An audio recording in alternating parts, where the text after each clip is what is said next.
Hola, ¿estás a punto para adentrarte en el apasionante mundo de la manipulación y el transporte interno? Espero que sí, porque en esta primera unidad trataremos puntos como el flujo logístico interno y desglosaremos los 3 procesos que intervienen en la manipulación y el transporte: almacenamiento, suministro y expedición de la mercancía. Y para que no te lastimes, veremos cómo la prevención de riesgos laborales y las medidas de seguridad son vitales dentro del almacén. Y ya, para concluir, explicaremos la documentación, tanto la que acompaña a la mercancía como la que genera su movimiento. Flujo logístico interno de cargas y servicios. Importancia socioeconómica.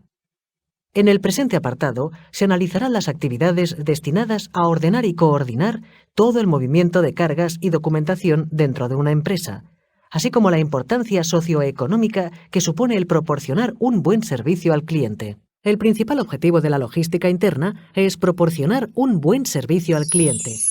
Teniendo este fin en mente, se pueden aplicar una serie de medidas concretas que se traduzcan en un incremento de la competitividad, en la mejora de la rentabilidad, la optimización, tanto de la gestión logística comercial como de la gerencia, y la coordinación de los factores incluidos.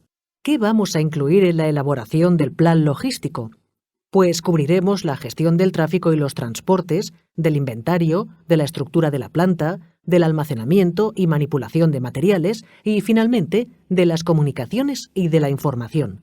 Para ello, deben incluirse las siguientes variables: definir las previsiones, métodos a usar, planificar la organización, seleccionar las tareas, marcar el tiempo necesario, anticipar los posibles problemas. Cuanto más eficientes sean los flujos de información y la coordinación de las actividades, más eficiente será la empresa y menores serán los costes. Por lo tanto, el cliente quedará satisfecho por el valor obtenido y conseguiremos la oportunidad de fidelizarlo. El almacenamiento es efectivo cuando controlamos y minimizamos sus 2 factores principales: la cantidad de existencias y el tiempo de permanencia. El tipo de almacenamiento de los materiales depende de sus dimensiones y características, y viene condicionado por variables como el espacio disponible, el grupo de materiales a almacenar, el número de paquetes y el tipo de embalaje. Suministro de mercancías. El suministro de mercancías consiste en proveer a las empresas de los materiales que necesitan. El departamento encargado del suministro planifica y controla la red de suministro, teniendo en cuenta todos los factores que puedan interrumpir el proceso normal de suministro, como son: configuración de la red de suministro, número y localización de proveedores, clientes, centros productores, centros de distribución, almacenes, etc. Estrategia de la distribución, centralizado, descentralizado, envío directo, etc. Información. En el sistema comercial puede encontrarse una valiosa información sobre el mercado. Además, hay que tener en cuenta los pronósticos, las señales y signos, etc. Gerencia de inventario. Cantidad y localización del inventario, incluyendo las materias primas, productos en proceso y mercancías acabadas. Los pasos que debes tomar en el suministro de mercancías incluyen, entre otros: elaborar el pedido, imprimirlo y prepararlo en el almacén. Enviar el pedido mediante el medio de transporte pactado. El destinatario del envío debe comprobar que el material llega en buenas condiciones, completo y según el pedido. Entonces, debe firmar el albarán y registrar la entrada. Normativa comunitaria y española sobre manipulación de mercancías. La manipulación de mercancías es un tema ampliamente legislado, tanto a nivel nacional como europeo. Las principales referencias se encuentran en: Directiva Marco de Seguridad y Salud Laboral 89/391/CEE. Ley de Prevención de Riesgos Laborales 31/1995. Varios reales decretos, entre los cuales el Real Decreto 1215/1997 es el más relacionado con las carretillas elevadoras, en su anexo segundo, punto 2. Notas técnicas de prevención, NTP, publicadas por el Instituto Nacional de Seguridad e Higiene en el Trabajo, INSHT, NTP 713, 714 y 715. Otros reglamentos que también se refieren a la manipulación y transporte de mercancías peligrosas. Sobre el Reglamento Español y Comunitario que hace referencia a la manipulación y transporte de mercancías peligrosas se destaca: Directiva 2010/61/UE de la Comisión sobre el transporte terrestre de mercancías peligrosas. Directiva 2008/68/CE del Parlamento Europeo y del Consejo sobre el transporte terrestre de mercancías peligrosas. Orden ITC/2632/2010, por el que se regulan las operaciones de transporte de mercancías peligrosas por carretera en territorio español. NTP 786. Transporte de mercancías peligrosas por carretera. Identificación e información de peligros. NTP 103. Etiquetas para la identificación de mercancías peligrosas en el transporte por carretera. Orden ITC/254/2007, por el que se regulan diversos aspectos técnicos sobre el transporte de mercancías peligrosas por ferrocarril. Prevención de riesgos laborales y medidas de seguridad en el transporte de mercancías. Igual que en cualquier otro oficio, las actividades dedicadas al transporte de mercancías conllevan una serie de riesgos.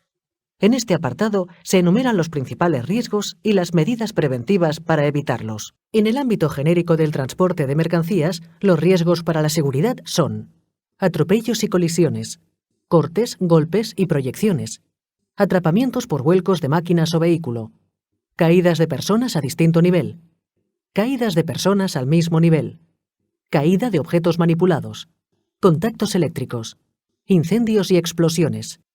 ¿Cuáles son riesgos para la salud? Exposición a agentes físicos como ruido y vibraciones. Exposición a contaminantes químicos. Sobreesfuerzos. Posturas forzadas. Incomodidad térmica. Factores psicosociales que provocan estrés, fatiga mental, alteración del ritmo cardíaco, etc.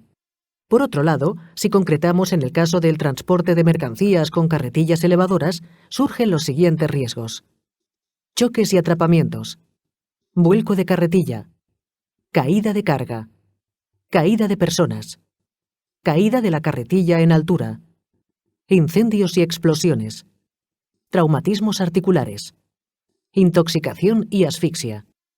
En consecuencia, las principales medidas preventivas que debemos tomar en el transporte con carretillas elevadoras incluyen: mantener una velocidad adecuada, circular por la vía destinada a ello, respetar el código de circulación, concentrarse en la conducción, realizar revisiones periódicas al vehículo, no sobrepasar la capacidad nominal de carga indicada, no ingerir bebidas alcohólicas ni comidas copiosas, no ingerir drogas ni medicamentos que afecten a la conducción, tener una formación adecuada para el manejo de carretillas elevadoras.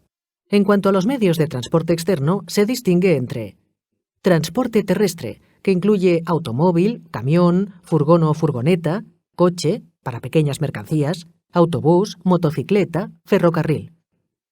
Transporte marítimo y fluvial. Buque de carga general, petrolero, buque de contenedores, buque de transporte de carga sólida a granel, buque de carga refrigerada, de pesca, cisterna, de carga rodante. Transporte aéreo, avión y helicóptero, cuyas ventajas sobre el avión son su gran maniobrabilidad, capacidad para mantenerse estático en el aire, girar sobre sí mismo y despegue y aterrizaje vertical. Simbología y señalización del entorno y medios de transporte. Placas, señales informativas luminosas, acústicas. Los símbolos y señales conforman un sistema para captar la atención de las personas y que actúen frente a determinadas situaciones.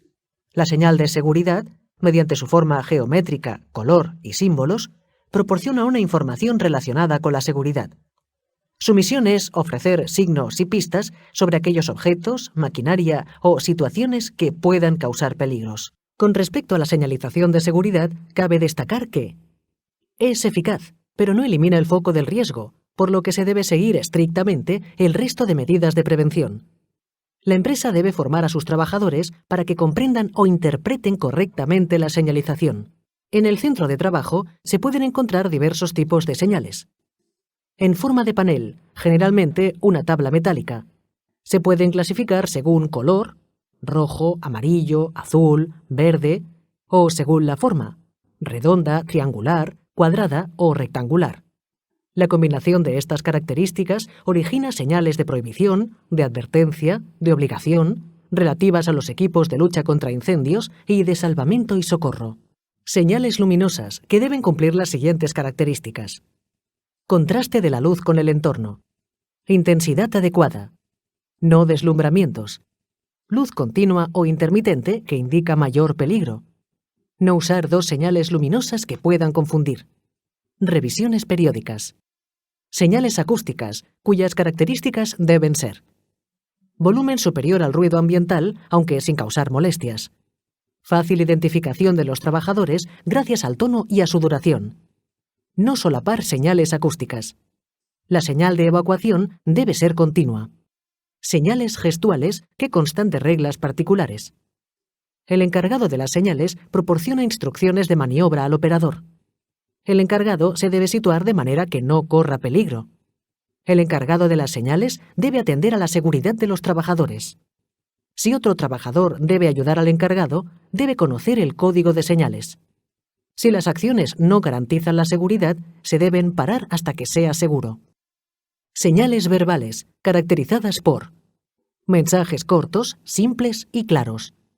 Palabras claves para acompañar a los gestos: comienzo, alto, fin, subir, bajar, avanzar, retroceder, a la derecha, a la izquierda, peligro, rápido. Unidad de carga, medición y cálculo de cargas. Uno de los factores más influyentes a la hora de decidir la unidad de carga es la elección del tamaño y peso. Todo ello relacionado con los medios mecánicos disponibles en la empresa para su manejo. Unidad de carga. La unidad de carga es el elemento o paquete que debe manejarse o almacenarse mediante los medios mecánicos necesarios. Resulta más rápido y rentable mover una sola carga una sola vez que mover la carga varias veces en porciones de menor peso. Por tanto, los factores fundamentales para decidir la unidad de carga son su tamaño y su peso, en función de los medios mecánicos disponibles. El número de paquetes que deben formar la unidad de carga es el cálculo más importante para el éxito de la carga, porque el objetivo de la unidad de carga es trabajar de la manera más rápida y cómoda. Para ello, la unidad de carga debe poder manejarse con facilidad. Las unidades de carga pueden tener distintas dimensiones, siendo las de mayor tamaño las que permiten en mayor medida reducir los costes y el número de movimientos de trabajadores y maquinaria. Las unidades de carga de mayor tamaño, por lo general, facilitan el almacenaje, aunque es normal que salgan del almacén en unidades más pequeñas. Si se reduce el tamaño de los palés, es posible que se incremente la proporción de palés completos despachados, pero esto suele derivar en una costosa partición de las unidades de carga. Una posible solución es preparar unidades de carga relativamente pequeñas que se puedan manejar individualmente e incluso de dos en dos, reduciendo con ello el coste de su manejo. Documentación que acompaña a las mercancías. En todo sistema de manipulación y transporte de mercancías, la documentación es esencial para controlar el movimiento de los productos y el manejo que le dan los diferentes operadores. Por ello, vamos a ver los documentos básicos. Documentación que genera el movimiento de cargas. Transmisión por vías digitales. El movimiento de cargas, al igual que cualquier otra actividad, genera una serie de documentos. Actualmente es indispensable la transmisión de esta documentación a través de medios digitales. La velocidad comercial que generan las nuevas tecnologías hace necesario que toda empresa disponga de medios para que la documentación se transmita rápidamente. Los diferentes documentos que se utilizan durante las operaciones comerciales entre empresas pueden ser de dos tipos: documentos de compraventa, documentos de cobro-pago. En los casos en que la transacción de mercancías se produce en la propia empresa, estos documentos son de carácter interno, como por ejemplo, las hojas de solicitud, recepción o expedición, las órdenes de envío, expedición, fabricación o los partes de actividad. Actualmente, la automatización de las tareas administrativas ha provocado que muchas empresas estén adoptando lo que se denomina EDI o intercambio electrónico de datos. El intercambio electrónico de datos trata de sustituir el soporte físico, prescindir del papel, por transacciones electrónicas, una vez los formatos a utilizar en cada tipo de documento se hayan acordado de antemano. Veamos otros documentos que se utilizan entre empresas. Pedido para solicitar la compra de determinados artículos. Se pueden condicionar a la comprobación de existencias o bien puede ser en firme. Se suele realizar mediante el impreso del comprador, con el modelo de pedido del vendedor, a través de una carta comercial o mediante teléfono, correo electrónico o fax. Carta de portes o factura referente al transporte de mercancías. Nota de gastos que refleja los gastos pagados por el proveedor por cuenta del cliente. Nota de abono que se emite cuando se devuelven envases o mercancías defectuosas y el vendedor no puede responder por falta de existencias. Los documentos de transacción de mercancías dentro de una empresa son hojas de solicitud, recepción o expedición. Listas de preparación de pedidos, también denominadas picking lists. Órdenes de envío, expedición o fabricación. Partes de la actividad. Hoy en día se utiliza mayoritariamente el sistema de intercambio electrónico de datos, EDI, que estandariza los documentos para intercambiarlos electrónicamente, principalmente Internet. De este modo, se pueden compartir documentos cuyo formato ha sido estandarizado como pedidos y facturas. En auge hoy en día, el comercio electrónico cuenta con los siguientes beneficios. Realización de estudios de mercado preliminares. Detección de posibles interlocutores comerciales. Mantener contactos regulares por correo electrónico. Firmar contratos digitalmente. Controlar la fabricación y entrega de material. Cursar pedidos. Facilitar la tramitación aduanera de los productos. Coordinar la producción y entrega con los subcontratistas. Facilitar al comprador datos relativos a la producción y entrega de sus pedidos. Organizar el pago con los proveedores.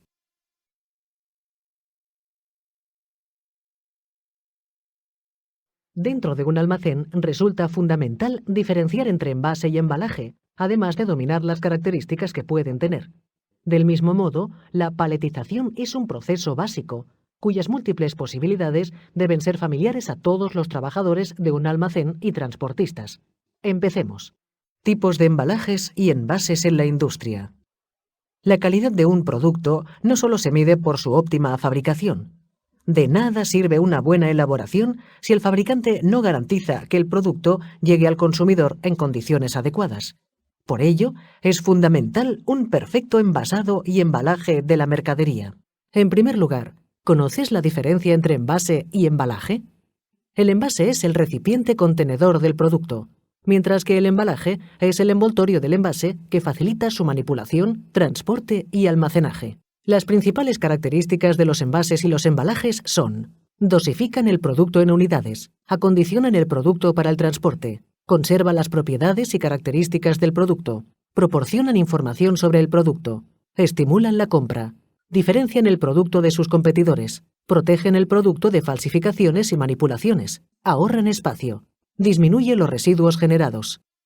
Existen diferentes tipos de clasificación de los embalajes, según el envío, expedición nacional o exportación internacional, según las características del producto, embalaje para mercancías peligrosas, frágiles, contaminantes, según la manipulación que requieren, embalajes plegables, encajables, desmontables, o según el material de que estén hechos, cartón, metal, madera y poliestireno expandido. Condiciones de los embalajes para la protección de los productos. En este apartado se analizan las condiciones que debe poseer el embalaje de la mercancía para que los productos no sufran alteraciones. La función que deben cumplir los embalajes principalmente es la protección del producto, ya que tiene que mantener intactas las características del mismo. Los embalajes actúan como agente protector de los productos durante la manipulación, el transporte y el almacenamiento de las mercancías. Puede contener uno o varios envases a la vez. Algunos tipos de embalaje: cajas de cartón, plegables o rígidas, cajas de madera, barriles de madera o de metal, bolsas, sacos, en especial los sacos de yute. Como no todos los productos son iguales, las condiciones de envío tampoco son las mismas. Cada producto exige un tipo de embalaje y no todos los embalajes son óptimos para un determinado medio de transporte. Por ejemplo, los sobres son el embalaje óptimo para contener documentos en papel. Sin embargo, también hay que tener en cuenta las características del lugar donde va a ser transportado y posteriormente almacenado, el apilamiento, etc. Las condiciones que debe cumplir un embalaje para asegurar la protección de la mercancía son las siguientes. Resistencia a roturas o daños durante el transporte, al apilado, a la luz y al contacto térmico. Hermetismo, duradero y estable en el palé. Sistema antihumedad y antiácidos. Impermeable a las grasas. Seguro para evitar la manipulación antes de llegar al consumidor. Condiciones de los embalajes para el transporte seguro de los productos. El transporte de la mercancía no debe dar lugar al deterioro de esta. Por ello, los embalajes tienen que cumplir una serie de requisitos, como por ejemplo resistencia y durabilidad, pero también la utilización de una serie de elementos puede reforzar la seguridad de los productos durante el transporte de los mismos. Con el fin de asegurar la estabilidad de la carga durante el transporte, se utilizan los siguientes materiales y dispositivos. Bloqueo de la carga mediante tirantes, por ejemplo. Plástico para paletizar, que asegura la carga al tiempo que lo protege de la suciedad, el polvo y la lluvia. Cinta adhesiva, con la que se pueden unir distintos bultos y así facilitar la estabilidad. Fleje o cinta, de acero o plástico, que sujeta los productos de un palé durante su manipulación y transporte. Tipos de paletización. Aplicaciones según tipos de mercancías. La paletización es la utilización masiva y adecuada de los palés, ofreciendo una óptima eficiencia en el transporte y almacenaje de mercancías. Por ello, es muy importante conocer los distintos tipos de palés, así como los aspectos más determinantes en el proceso de manejo de la carga paletizada y mejora de los procesos de almacenamiento. Paletización. La paletización tiene dos significados diferentes. Puede consistir en colocar materiales en un palé para transportarlos por medios mecánicos, o colocar los palés en las estanterías, también denominado sistema de almacenamiento. Cada una de estas definiciones condiciona la manera en que se gestionan las mercancías en un almacén, desde el punto de vista del palé o del sistema de almacenamiento. Como beneficios particulares en la utilización de palés se encuentran aumento y/o mejor explotación del lugar de almacenamiento, perfeccionamiento del sistema de clasificación de los productos, fabricación de envases y embalajes basados en la normalización, disminución de los daños a la mercancía, disminución de los costes al reducir el tiempo necesario para realizar los trabajos de manipulación y almacenaje, el precio de las actividades de carga y descarga, la mano de obra, etc. El palé es una plataforma donde se colocan y agrupan cierta cantidad de productos para formar una unidad, facilitando así su transporte y almacenaje en una sola operación. Los palés pueden ser de madera, plástico, metal e incluso de cartón, y poseen unas medidas específicas por sector. Europeo. 1200 por 800 milímetros, específico para cajas de tráiler. Universal. 1200 por 1000 milímetros para productos líquidos. Palé, 1000 por 800 milímetros para materiales de construcción. Palé 1000 por 600 milímetros, poco utilizado. Palé 800 por 600 milímetros para productos de gran consumo. Condiciones que deben cumplir las unidades de carga. La unidad de carga puede definirse como la agrupación de distintos géneros o mercaderías para su transporte unitario. Con ello se consigue una mayor eficiencia y abaratamiento de los costes de transporte. La unidad de carga es el transporte de una serie de productos como un solo conjunto. Es indispensable que este conjunto sea resistente, estable y fácil de manejar. ¿Cómo podemos conseguirlo? Envolver uniformemente toda la unidad de carga con plástico retráctil. Especialmente importante si se apila una unidad encima de otra sin soporte intermedio. Esto aumenta la resistencia. Un correcto apilamiento y la utilización de flejes le dará estabilidad. Para un fácil manejo, mover varias unidades de carga a la vez, teniendo en cuenta que los dispositivos que permiten tomar varias cargas al mismo tiempo disminuyen la capacidad de carga de la carretilla elevadora. Hola, soy José Pedro García y en este objeto de aprendizaje vamos a tratar el concepto de unidad de carga. Para ello analizaremos el concepto de unidad de carga en sí mismo, sus características, cómo disponer los productos y analizaremos algunas recomendaciones que la Asociación Española de Codificación Comercial realiza sobre la altura y otros aspectos. Por último hablaremos sobre los palés multireferencia, que es un tipo especial de unidad de carga que en los sistemas de distribución actuales han adquirido una especial relevancia. Una unidad de carga es un conjunto de productos de pequeñas dimensiones que deben ser agrupados con el fin de facilitar su manejo. Un ejemplo que es muy sencillo y muy entendible rápidamente es una unidad de carga sería una bandeja llena de platos y vasos que utilizamos para llevar los platos y los vasos desde el armario donde estén hasta la mesa donde vamos a comer. Agrupar productos sirve para facilitar el transporte, almacenar y manipular las unidades de consumo. Una unidad de carga puede ser eficiente y es eficiente cuando su configuración optimiza el transporte, el almacenaje y la manipulación que se produce en la cadena de suministro. Es decir, si nosotros cuando agrupamos los productos, reducimos el número de viajes que hacemos a la cocina, desde la cocina al comedor para llevar las cosas, utilizando la bandeja, estamos minimizando la cantidad de movimientos que se realizan. Pero además, si estamos utilizando una unidad de carga estándar, por ejemplo un palé, que es la unidad de carga clásica, podemos utilizar un equipo de almacén y un equipo de manutención estándar, es decir, podemos diseñar nuestras estanterías, podemos diseñar nuestros sitios de paso, podemos comprar nuestras máquinas utilizando maquinaria estándar. Por tanto, utilizar como unidad de carga un elemento estándar tiene unas ventajas añadidas a la hora de reducir los costes totales.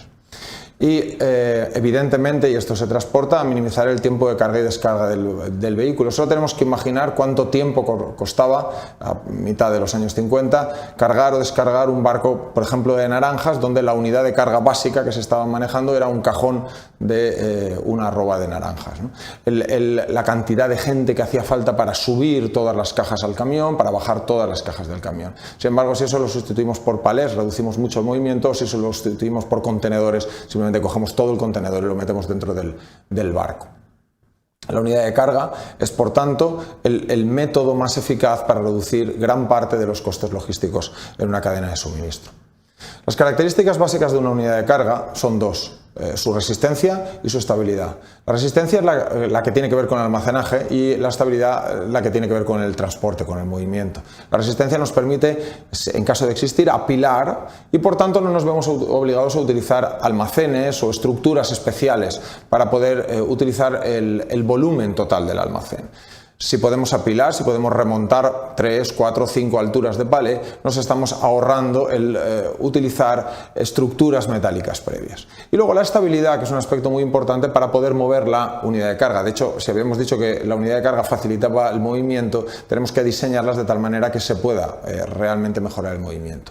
Para ello, tener una adecuada configuración de la unidad de carga, por ejemplo, ir poniendo productos que sean rectangulares en vez de cuadrados o rectangulares en vez de redondos, de tal manera que podamos ir poniéndolos, como se diría vulgarmente, al tres bolillo, ir estructurándolos de tal manera que la propia unidad de carga es estable en sí misma. Los podemos también retractilar, envolver con algún tipo de film, adhesivo o plástico que permita que el producto no se desparrame cuando lo movemos. O la otra posibilidad de darle estabilidad a cualquier unidad de carga es flejarlo. Es básicamente lo mismo que el film plástico, pero con unas cuerdas, ¿no? Que sería la cosa más básica que podríamos considerar. La disposición de las cargas, que tendría que ver con el diseño del producto, permite que no tengamos que utilizar elementos o hacer operaciones suplementarias. Es decir, si nosotros intentamos que la carga sea estable en sí misma, si intentamos que una caja soporte a la otra caja y la de arriba soporte también a la de abajo, entonces conseguiremos ahorrarnos tener que hacer el proceso de retractilado, que luego después exige un proceso de desretractilado, ¿no? Si utilizamos un mecanismo estándar, un procedimiento estándar para apilar, eso nos permitirá utilizar apiladores automáticos, con lo cual también de algún modo podremos reducir los costes de manipulación. La norma ISO 3394 establece sobre un Europalé, que sería la unidad de carga estándar actualmente en la mayor parte de la distribución, fundamentalmente en la distribución alimentaria, pero también en otra gran distribución, sería el tamaño 1200 por 800, considera que son 4 módulos, el palé se consideran 4 módulos, el medio palé son 2 módulos, el módulo patrón es lo que se denomina el cuarto de palé, y a partir de ahí empezamos a diseñar cajas que nos permitan, generalmente ninguna si nos fijamos es cuadrada, que nos permitan poderlas apilar convenientemente para dotar a la unidad de carga de estabilidad. AECOC, la Asociación Española de Codificación Comercial en España y en común con GS1, que es la estructura a la que pertenece a nivel global, hacen recomendaciones que faciliten la relación entre cliente y proveedor, porque el cliente y el proveedor tienen que llegar a algún acuerdo sobre qué tipo de unidad de carga debe utilizar, si quiere utilizar un palé europalé o si quiere utilizar una paleta marítima, o cuál es el tamaño de la unidad de carga que tiene que hacer. Y en este caso, las recomendaciones establecen unas alturas máximas de 1,15, 1,45 y 2 metros, que tienen una lógica, que es poder diseñar estanterías que no sean excesivamente grandes para un producto que luego va a ser pequeño, ¿no? Cuando vamos a poder remontar unidades de carga, se establece que la altura máxima, incluyendo el palé, sea de 1,35, o para algunos productos nos permitiría llegar más alto. Por ejemplo, si estamos transportando papel o papel de cocina, papel higiénico, nos permite llegar mucho más alto porque el producto no es peligroso en el caso de caer. Aparte de que el peso de la unidad de carga del palé reduce el centro de gravedad sustancialmente porque el producto tiene poca densidad. Hay un caso particular por el esfuerzo que estamos intentando hacer de utilizar bien el espacio, que sería el diseño de las paletas o del palé multireferencia, que es cuando en la misma unidad de carga ponemos productos que son distintos. Este problema es un problema que es complicado porque no solo hay restricciones de tipo geométrico, sino también de físico, es decir, no podemos poner litros de leche por encima de paquetes de papas o de galletas, porque evidentemente lo va a destrozar el producto. El problema matemáticamente se conoce con el problema de bin packing problem, el problema de diseñar la unidad de carga. Pero como cualquiera que haya cargado un maletero con productos con más de lo que habitualmente cabe en un maletero, sabe que el orden en el que se introducen las cosas en el palé es tan importante como en el coche, perdón, el ejemplo del maletero. El orden en el que se introducen las cosas en el maletero del coche es tan importante como cómo los voy a ubicar posteriormente. Por tanto, esto en la mayor parte de las empresas, las palés multireferencia, siguen siendo una actividad que realizan operarios especializados. Es una actividad pesada porque tiene que coger producto que pesa e ir dejándolo sobre un palé, pero la inteligencia artificial que puede funcionar exige también todo un diseño de un sistema que alimente en el orden adecuado la línea de montaje. Por eso en general suele hacerlo una persona en lugar de una máquina. Y hasta aquí el objeto de aprendizaje alrededor de la unidad de carga, donde hemos hablado sobre las características fundamentales que tiene que tener una unidad de carga, sobre cómo disponer los productos para dotar la unidad de carga de estabilidad, sobre las recomendaciones sobre la altura máxima que debería tener un palé, en el caso de que estemos utilizando palé, y hemos estado también hablando un poco sobre el concepto de palés multireferencia. Muchas gracias. Precauciones y medidas a adoptar con cargas peligrosas. Una carga peligrosa es aquella mercancía que, por su naturaleza, compromete la seguridad de la persona que la manipula y de la instalación donde se encuentra, por lo que requiere ser manejada adecuadamente, tomando las necesarias precauciones. Mercancías peligrosas. Los transportistas y manipuladores de cargas peligrosas deben conocer y respetar las normas de seguridad en el manejo de mercancías peligrosas, como son los explosivos, productos inflamables, sólidos, líquidos y gases, sustancias radioactivas, venenosas y productos corrosivos. El objetivo de los trabajadores debe ser evitar incendios, explosiones, quemaduras, irritaciones, etc., mediante la adopción de las precauciones necesarias. Toda sustancia peligrosa se debe señalar con etiquetas indicativas, en las que figure el nombre del producto químico, el nombre del fabricante o comercial, y advertencias sobre los peligros que presenta. Asimismo, debe indicarse el peligro mediante placas de advertencia situadas visiblemente donde se maneje, transporte y almacene el material. Los trabajadores que manipulen productos químicos deben disponer de la hoja de datos químicos de cada material considerado peligroso. Entre los datos que deben figurar en la hoja de datos químicos no deben faltar: nombre del material, nombre, dirección y teléfono de contacto del fabricante, teléfono de emergencia, ingredientes del material, especialmente los peligrosos, información para identificar mejor el material, olor, apariencia, etc. Peligros para la salud, los límites de exposición, aviso sobre la posibilidad de fuego o explosión, aclaración sobre cómo actuar ante derrames. Algunas de las normas que el trabajador deberá observar incluyen: identificar el producto correctamente, observar las etiquetas que figuran en la carga, Comprobar que el envase del producto está en buenas condiciones y en el recipiente adecuado. Las operaciones de carga, transporte y descarga solo deben ser realizadas por el operario formado para ello. Si el operador encargado de la manipulación tiene dudas sobre el transporte de productos altamente peligrosos, material explosivo, radiactivo, etc., debe solicitar las instrucciones necesarias a la autoridad competente. La mercancía solo debe cargarse, transportarse y descargarse si está bien embalada, de acuerdo con la normativa nacional e internacional. Descargar la mercancía cuando el vehículo de transporte esté completamente inmóvil. Asegurar que la carga está bien sujeta.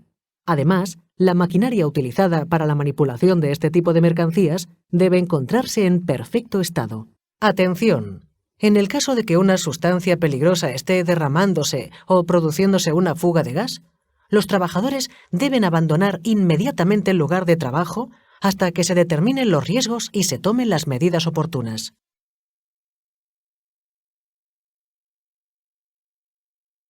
En la sesión de hoy entraremos de lleno en cómo son y cómo se clasifican las carretillas elevadoras, sus partes principales y qué aspectos debemos controlar para realizar un correcto mantenimiento del vehículo.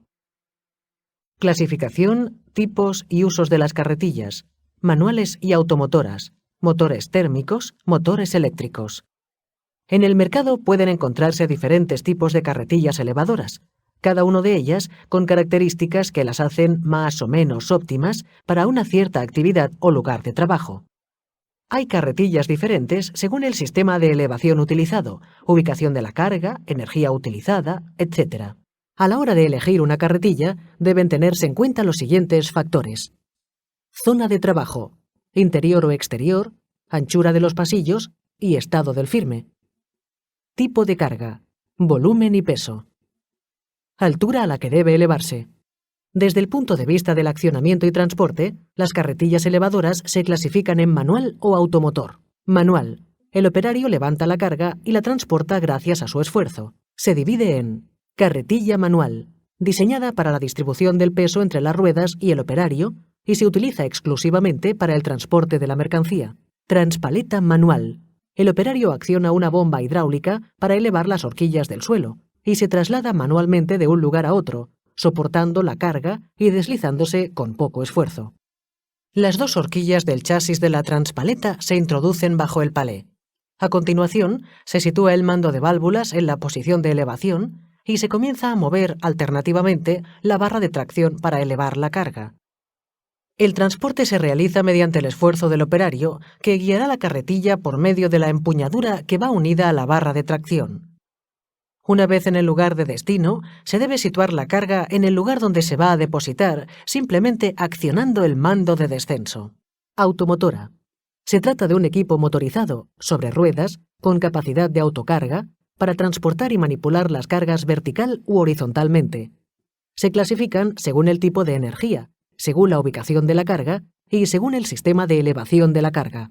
Según el tipo de energía, se distingue entre carretillas elevadoras de motor térmico o eléctrico. De motor térmico.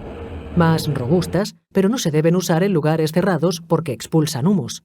Estables, superan las rampas sin dificultades y funcionan bien en suelos irregulares. De motor eléctrico. Menos potentes y ágiles que las anteriores, pero más suaves y sin emisión de gases. Son pequeñas, silenciosas e ideales para trabajar con productos alimenticios. Mixtas. Combinan motor térmico y accionamiento eléctrico. Según la posición de carga, se encuentran carretillas elevadoras. En voladizo. La horquilla sobresale a las ruedas. No contrapesada. No lleva contrapeso en su parte posterior. Transporta y eleva mercancía ligera. Pórtico apiladora. La carga se sitúa bajo un bastidor y brazos portantes. Según el sistema de elevación, las carretillas elevadoras pueden ser: de mástil vertical. La horquilla se instala sobre una palanca portante. Para realizar las operaciones de elevación y descenso, se desliza a través de unas guías verticales. De brazo telescópico. La horquilla destinada a trabajar la carga se encuentra instalada en el extremo de un brazo telescópico. De pequeña elevación. Se utiliza solo para separar mínimamente la carga del suelo y desplazar la carga. Elementos principales de los distintos tipos de carretillas. Existe en el mercado gran variedad de carretillas elevadoras que buscan la óptima adecuación al trabajo a realizar. Sin embargo, a pesar de las diferencias, la mayoría de ellas posee unos elementos en común. Partes de la carretilla. Los elementos comunes en los diferentes tipos de carretillas se pueden observar en las siguientes imágenes. Como puedes ver, la diferencia básica se encuentra en el método de tracción, o sea, el tipo de ruedas. En definitiva, los elementos comunes a la mayoría de las carretillas elevadoras son: horquilla, cada uno de los brazos que se introduce debajo de la carga para ser elevada; mástil de elevación, estructura metálica sobre la que se basa el sistema de elevación; sistema de elevación, conjunto de elementos destinados a elevar la carga. Aunque su nombre indique elevación, también es el mismo sistema utilizado para el descenso de la carga. Elemento para dirigir. Se trata del volante o mango destinado a dirigir la carretilla. Contrapeso. Masa fijada en la parte posterior de la carretilla, destinada a equilibrar la carretilla cuando ésta lleva carga. Puesto de operador. Lugar donde se sitúa el operador para la conducción. Ruedas directrices. Aquellas que, por su movimiento, consiguen que el vehículo tome la dirección deseada por el operador. Ruedas motrices.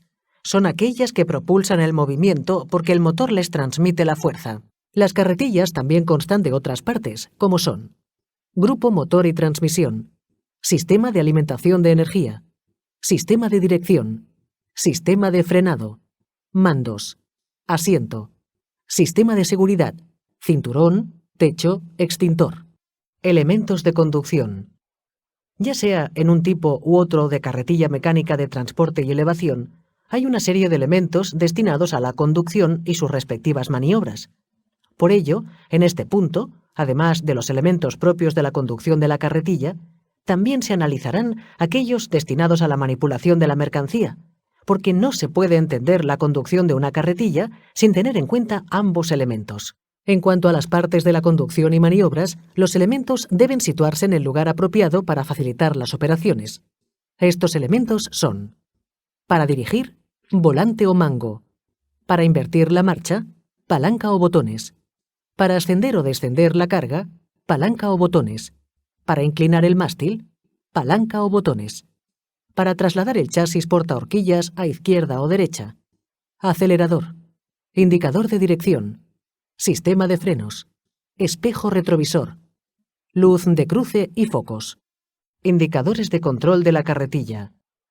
Los indicadores de control de la carretilla son aquellos elementos que informan sobre el funcionamiento de la carretilla cuando está realizando la actividad. En otras palabras, avisan sobre el rendimiento de la carretilla respecto a su capacidad. Los indicadores de control de la carretilla informan sobre su rendimiento respecto a su capacidad. Se trata de: indicador de sobrepeso. Advierte el exceso de carga respecto a la capacidad de la carretilla. Indicador de altura. Aparte de indicar la altura máxima, la propia carretilla debe pararse al alcanzar el tope máximo de altura. Indicador de inclinación. Igual que en el caso anterior, la propia carretilla debe pararse al alcanzar el grado máximo de inclinación. Además de los indicadores que puede haber en el cuadro de control de la carretilla elevadora, es importante conocer la importancia de las placas indicativas. Estas son las placas de identificación donde aparecen los datos del fabricante. La placa indicativa, que muestra claramente la capacidad según se encuentre en una u otra situación: altura a la que se encuentra la carga, posición del centro de gravedad de la carga, etc. Y la placa indicativa de la presión óptima de los neumáticos. Señales acústicas y visuales de las carretillas. Tanto las señales acústicas como visuales de una carretilla elevadora están destinadas a llamar la atención de los trabajadores que se sitúan en su área de trabajo, con el fin de prevenir posibles accidentes. Las señales acústicas que emiten las carretillas son: avisador acústico de marcha atrás, generalmente intermitente, que debe oírse en los alrededores del área de trabajo de la carretilla; claxon o bocina, para advertir la presencia del vehículo, sobre todo en cruces, curvas y zonas de visibilidad reducida. En cambio, las señales visuales son más numerosas. Luz de gálibo. Foco de luz giratoria instalada en el borde exterior más elevado de la carretilla para indicar la anchura total del vehículo. Luz de dirección. Intermitente avisa del cambio de dirección. Luz de emergencia. Destellos intermitentes simultáneos de los focos de dirección. Luz de marcha atrás. Luz de freno indica una disminución de velocidad o paro de la carretilla. Luz de cruce. Focos opcionales. Aunque no son propiamente indicativas, la luz de cruce y los focos opcionales, además de ser sumamente útiles para el operador en locales con escasa luz o trabajos nocturnos, se pueden considerar medios que advierten de la presencia de la carretilla. Mantenimiento básico e indicadores de funcionamiento incorrecto. El mantenimiento de la carretilla debe realizarse siguiendo las instrucciones y recomendaciones del fabricante, plasmadas en la documentación que acompaña a la maquinaria. Mantenimiento. Los objetivos del mantenimiento de la carretilla son evitar cualquier percance que afecte a los trabajadores, maquinaria e instalaciones y contribuir a un óptimo funcionamiento de los procesos de almacén. Los elementos a revisar periódicamente son: dirección, volante, columna de dirección, caja de engranajes, brazo de mando, palanca de ataque, etc. Neumáticos, presión, desgaste, daños, rajas, golpes. Frenos, sistema hidráulico, velocidad de ascenso y descenso de la carga y velocidad de inclinación. Otros, interruptor de mando de marcha, conjunto propulsor, mástil, órgano portacarga, sistema apagachispas, nivel de combustible, aceite y agua, batería y claxon. Las carretillas elevadoras poseen unos sensores de aviso que indican la necesidad de actuar. Luz de presión del aceite, luz de temperatura del motor, luz de carga de la batería, luz de combustible, luz de filtro de aire. La luz de presión del aceite. Se ilumina al poner la llave de contacto en posición de arranque y se apaga al arrancar el motor. Si se da el caso de que se enciende este indicador mientras el motor está funcionando, el operador de la carretilla debe parar inmediatamente, ya que probablemente el nivel de aceite esté bajo. Luz de temperatura del motor. El sistema de enfriamiento del motor debe estar dotado de un dispositivo para que, de un modo claro y práctico, se informe al operador sobre una posible avería. En este caso, se recomienda no parar el motor y circular por una zona abierta y ventilada para que llegue al motor, a través del radiador, una considerable cantidad de aire refrigerado. Cuando la luz se apague, se deberá parar el motor y dejar que un mecánico arregle la avería. Luz de carga de la batería. En el caso de que la luz de carga de la batería se encienda mientras se está trabajando, habrá que dirigirse a un lugar de mantenimiento, ya que la batería no está cargando. Si se parase el motor, puede darse el caso de no poder ser arrancado de nuevo. Luz de combustible. Da aviso ante la falta de combustible en la carretilla, por lo que inmediatamente hay que abastecer el depósito. Otras recomendaciones complementarias son no circular con el depósito sucio y evitar la entrada de aire en el sistema de suministro de combustible. Luz de filtro de aire. Si se enciende esta luz, probablemente el filtro depurador de aire se encuentre demasiado sucio como para proporcionar aire suficiente al motor. En este caso, el filtro debe cambiarse en un taller mecánico.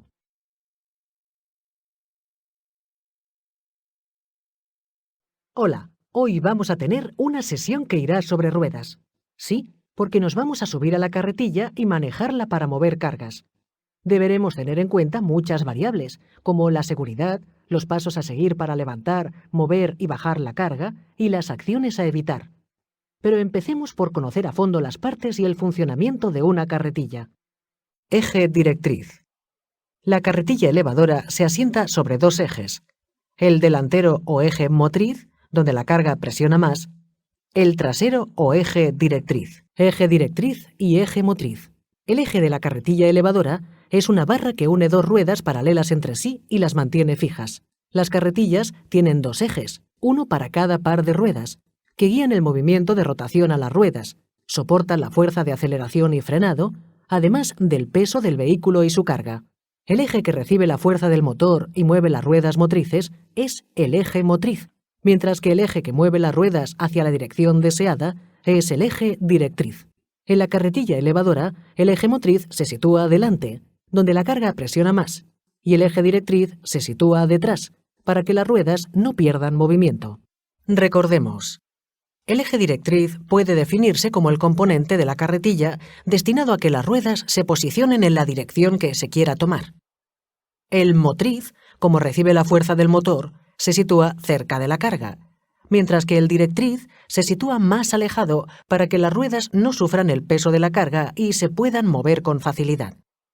Como la carga se levanta y traslada con las horquillas, parte delantera, las ruedas directrices tienen que situarse detrás para no perder libertad de movimiento. Si estuviesen en la parte delantera, apenas podrían moverse por la presión que la carga ejerce. Acceso y descenso de la carretilla. El acceso a la carretilla y descenso de esta por parte del operario son operaciones sencillas, pero que si se realizan sin tener en cuenta los aspectos de seguridad, pueden ocasionar lesiones. Ascenso y descenso de la carretilla. A pesar de ser operaciones sencillas, para evitar lesiones, recuerda subir y bajar de la carretilla de frente y utilizando los asideros y peldaños, no el volante o las palancas. Y no saltes de la carretilla, es peligroso. Uso de sistemas de retención, cabina, cinturón de seguridad. Los sistemas de retención de la carretilla elevadora son unos dispositivos de seguridad destinados a evitar que el operador se desplace de su lugar de operaciones durante un posible accidente y así evitar daños personales. Dentro de los sistemas de retención trataremos la cabina y el cinturón de seguridad. Seguridad en la carretilla. Los sistemas de retención de la carretilla elevadora evitan que sufras daños durante frenazos, vuelcos o inclinación de la carretilla. El cinturón de seguridad te sujeta en caso de frenazo, choque frontal o inclinación de la carretilla, siempre que lo abroches lo más pegado al cuerpo posible y totalmente plano, sin dobleces ni nudos. Actualmente, los cinturones poseen tensores que paralizan totalmente el cuerpo del operario en el momento del percance, pero para que alcancen totalmente su objetivo, es decir, sean efectivos, el operario debe seguir una serie de recomendaciones. La cabina de una carretilla también retiene tu cuerpo en caso de vuelco o inclinación y evita que puedas ser aplastado por la máquina. Por eso, es recomendable que la cabina esté totalmente cerrada, techo, delantera, trasera, a izquierda y a derecha, ya que puede volcar en 90 grados o 180 grados. Puesta en marcha y detención de la carretilla. A continuación, se describirá el procedimiento de la puesta en marcha y la detención de la carretilla elevadora. Es importante realizar previamente una serie de comprobaciones que se especificarán con detalle. Marcha y paro. Como paso previo a la puesta en marcha de la carretilla, tendrás que hacer algunas comprobaciones. El estado de las ruedas en cuanto a presión, desgaste de la banda de rodadura, posibles daños, etc. Dispositivos de seguridad. Estado y fijación de las horquillas. Comprobación del nivel de aceite. Inexistencia de fugas en el sistema hidráulico. A continuación, te asegurarás de que no haya trabajadores en el radio de acción de la carretilla y seguirás estos pasos. Pisa el freno de pie. Coloca las palancas en posición neutral. Introduce la llave y gírala hasta la posición de contacto. Comprueba que todos los indicadores marcan los niveles correctos. Gira la llave de nuevo hasta que la carretilla arranque. Suelta la llave. Antes de empezar a circular, debes comprobar también el estado de los frenos, el sistema de elevación, de inclinación, de dirección y el claxon. Para estacionar y detener el vehículo, procede así. Aproxímate lentamente al lugar de estacionamiento. Detén la carretilla progresivamente. Coloca las horquillas en la posición más baja. Gira la llave para apagar el motor. Activa el freno de mano. Y retira la llave. La carretilla debe disponer de una zona de aparcamiento, a ser posible llana, protegida de la intemperie y que no suponga un peligro para ningún trabajador. Circulación, velocidad de desplazamiento, trayectoria, naturaleza y estado del piso, etc. Antes de comenzar a circular con la carretilla, se deben tener en cuenta dos aspectos esenciales. El operador de la carretilla solo debe maniobrar desde el lugar destinado a ello. El operador en ningún caso comenzará a circular si la carga no se encuentra segura y equilibrada. Circulación. Las recomendaciones a la hora de circular con la carretilla son: solo maniobrar en el lugar destinado a ello, no circular si la carga no se encuentra segura y equilibrada, circular en línea recta, parar en caso de que la visibilidad no sea suficiente, Circular como máximo a 20 km por hora en espacios abiertos y a 10 km por hora en espacios cerrados. Reducir la velocidad en cruces o zonas de poca visibilidad y utilizar el claxon. Frenar progresivamente.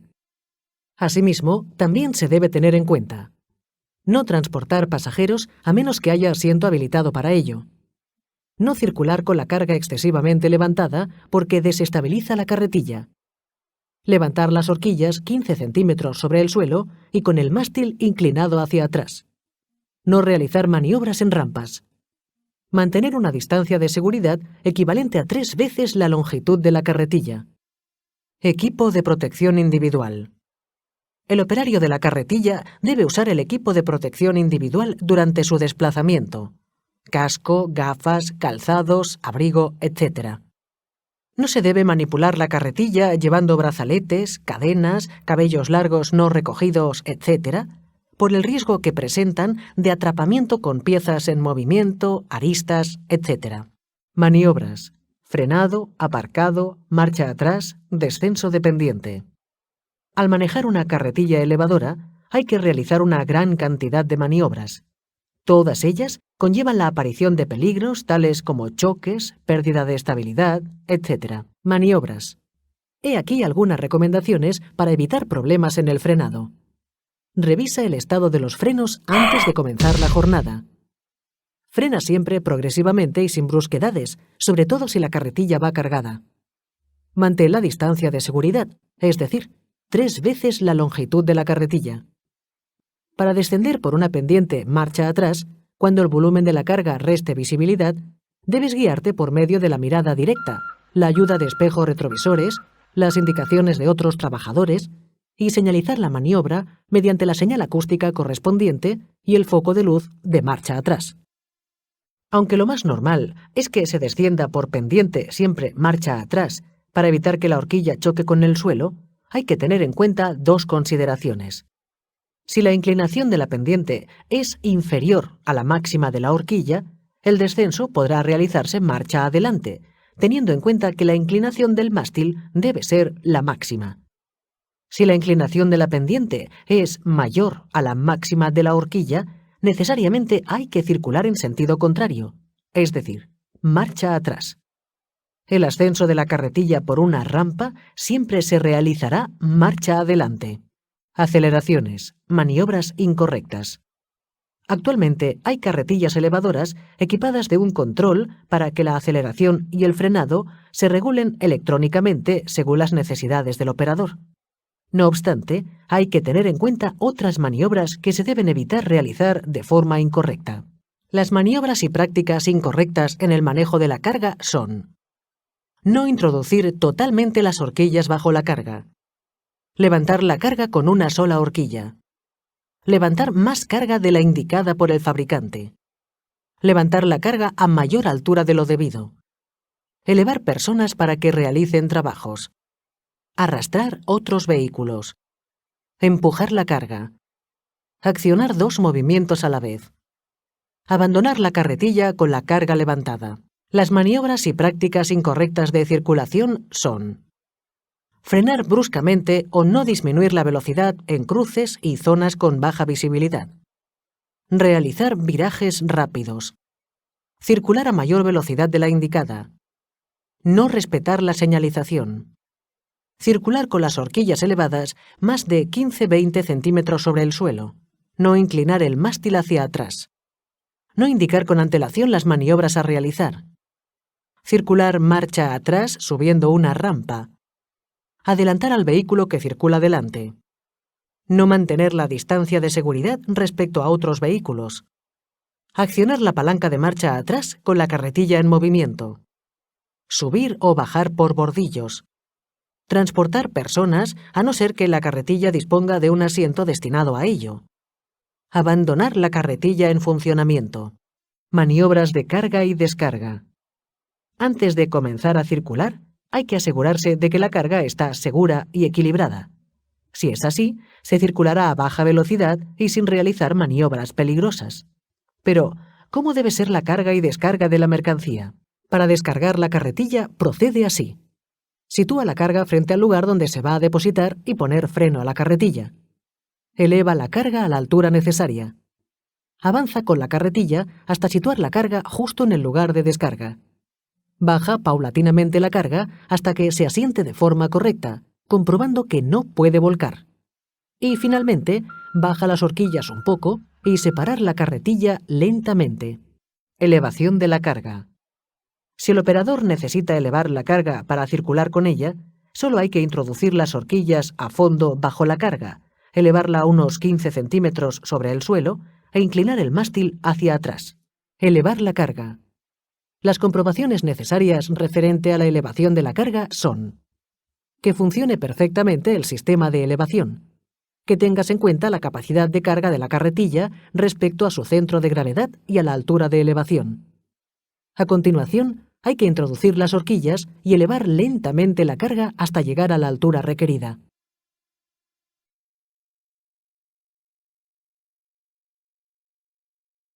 Para acabar con el tema de la manipulación de cargas, vamos a analizar qué fuerzas físicas influyen en la estabilidad y en la desestabilización de la carga y de la carretilla, tanto en posición estática como dinámica. Estabilidad de la carga. Nociones de equilibrio. La estabilidad o equilibrio de la carretilla está condicionada por la posición del centro de gravedad, el cual varía en función de la diversidad de trabajos y los volúmenes de cargas que se manejan. Estabilidad de la carga. La estabilidad de la carga, al ser elevada y transportada por la carretilla, resulta fundamental por motivos de seguridad. El operario debe saber qué tipo y cantidad de carga resulta más adecuada, así como la distribución de la carga. Para ello cuenta con dos planteamientos teóricos: la ley de la palanca y el centro de gravedad de la carga. Ley de la palanca. Para que la carretilla pueda levantar la carga, se tiene que cumplir la ecuación de la ley de la palanca, ya que una carretilla cargada tiende a actuar como una báscula balanceándose sobre un eje. La ley de la palanca es una ley física que relaciona las fuerzas de una palanca en equilibrio, expresada en la siguiente ecuación: P igual a potencia o fuerza necesaria, BP igual a brazo de potencia, R igual a resistencia del objeto a ser levantado, peso, BR igual a brazo de resistencia. Así, aunque el objeto siempre pesa lo mismo, no se necesita la misma fuerza para levantarlo si el punto de apoyo está más o menos cerca de la persona o aparato utilizado para levantar la carga. Cuanto más cerca esté el punto de apoyo del aparato o persona que levanta la carga, menos fuerza se necesita para el levantamiento.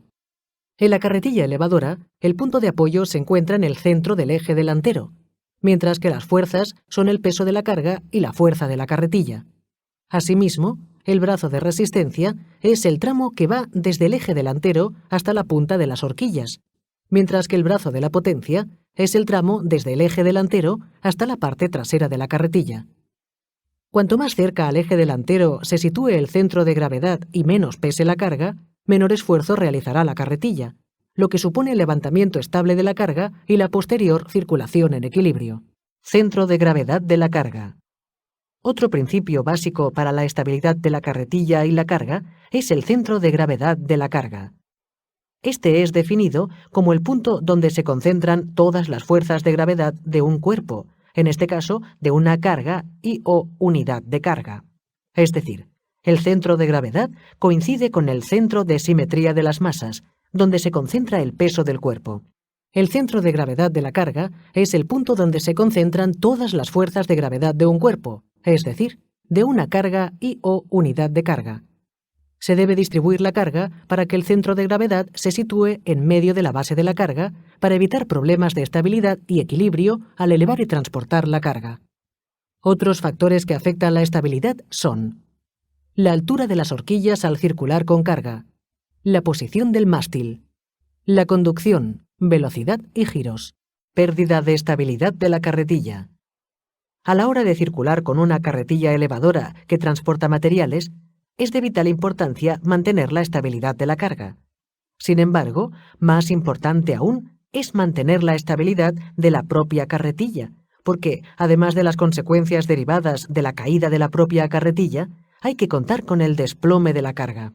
Evitación de vuelcos transversales o longitudinales. La consecuencia más grave que puede darse tras la pérdida de estabilidad de la carretilla es el vuelco de la misma. Veamos las precauciones que se deben tomar para evitarlo. Pérdida de estabilidad.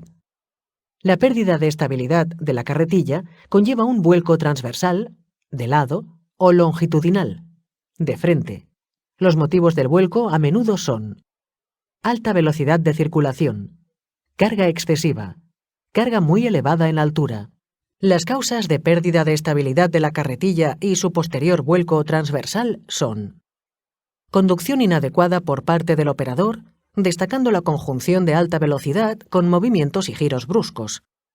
Elevar la carga más de lo indicado. Ejecución de maniobras en rampas. Centro de gravedad de la unidad de carga muy alto. Varias pueden ser las razones que den lugar al vuelco longitudinal. La carretilla elevadora no posee la fuerza suficiente para elevar la carga debido al peso de esta. La carretilla elevadora no posee la fuerza suficiente para elevar la carga debido a que el centro de gravedad del bulto se encuentra alejado del punto de apoyo de la carretilla. La mala sujeción de la carga, que provoca que ésta ruede a lo largo de las horquillas, variando el centro de gravedad de la carga. Por lo tanto, las medidas preventivas a tomar en estos casos son: circular a la velocidad adecuada, evitar arrancadas bruscas y frenazos, no realizar giros bruscos ni maniobras en rampas, introducir las horquillas a fondo bajo la carga, situándola lo más cerca posible del mástil, no elevar la carga a una altura que produzca inestabilidad, y sujetar la carga antes de ser manejada. Comportamiento dinámico y estático de la carretilla cargada. Una carretilla elevadora, cargada o no, responde de diferente manera ante dos situaciones distintas, detenida o en movimiento. Vamos a entrar en detalle en este apartado. Comportamiento dinámico y estático de la carretilla. En posición estática, la carretilla cargada es mucho más estable que en movimiento, ya que cuando se mueve aparece la fuerza de la inercia. Por este motivo, la actuación del operario será diferente según sea la situación estática o dinámica de la carretilla. Si el peso de la carga es aceptable para la carretilla elevadora estática, la estabilidad está asegurada durante las operaciones de elevar y apilar la carga. Si el peso de la carga es aceptable para la carretilla elevadora, pero ésta se encuentra en movimiento, el operario debe tener en cuenta las fuerzas de la inercia. La inestabilidad dinámica aumenta con los movimientos bruscos, laterales o longitudinales. Colocación incorrecta de la carga en la carretilla. Sobrecarga. La colocación incorrecta de la carga en la carretilla y la sobrecarga son dos factores que provocan la pérdida de estabilidad de la carretilla, sobre todo si durante la conducción se producen frenazos, acelerones, etc. Es por ello que se debe conocer bien el proceso de carga y descarga para así evitar la pérdida de estabilidad y a consecuencia haya un vuelco o percance. La pérdida de estabilidad también puede ocurrir debido a una carga colocada incorrectamente o mal repartida. Los elementos deben colocarse en función de su peso, centrando en el palé los más pesados y rodeándolos con los más ligeros. Una sobrecarga, considerada esta un exceso de peso o un exceso de volumen. La sobrecarga puede provocar el vuelco de la carretilla. Se recomienda no levantar la carga cuando exista riesgo de sobrepeso. En el caso de que todos los objetos pesen lo mismo, hay que apilarlos de tal manera que se forme una unidad de carga totalmente uniforme. Tras la correcta distribución de la carga, hay que seguir una serie de recomendaciones. Asegurar bien la carga mediante cualquier elemento de sujeción que impida el movimiento.